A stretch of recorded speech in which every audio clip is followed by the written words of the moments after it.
So today we are adopting a non-statutory definition of anti-Muslim hostility.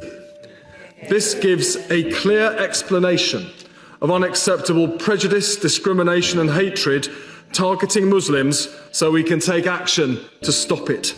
Right, so first up, they're appointing a special representative on anti-Muslim hostility to, quote, champion efforts across the UK to tackle hostility and hatred directed at Muslims and those perceived to be Muslim. Note the choice of words there, perceived to be Muslim. Does that remind you of any much talked about definitions, perhaps? This new czar could, in my opinion, bully people and organisations into silence, finding hostility in every honest debate, just like Canada's failed version that smeared Trojan horse reports as Islamophobic. I'm sure that's going to go down really well.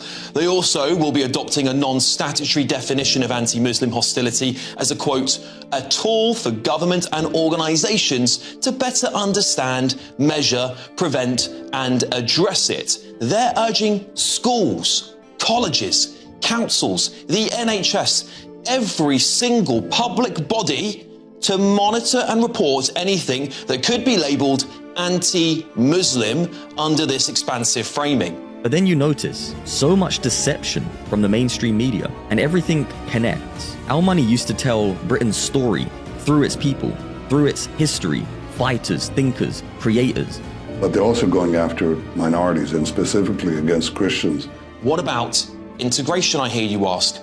Well, they're calling it a two-way street. To me, that implies Indigenous Brits must adapt to migrants' way of life too. And why? Why should British people have to adapt their well-established way of life to accommodate foreigners who you have at least assumed move to the UK for their love of our way of life, our values and our country? Why aren't they just integrating with us? Why has there got to be this two-way street? The report also slams Summers' displays of national flags as the misuse, quote, of national symbols to exclude or intimidate, claiming the extreme right turns symbols of pride into tools of hate. But there's no mention of the actual hate marchers and their flags. Remember them marching through the capital.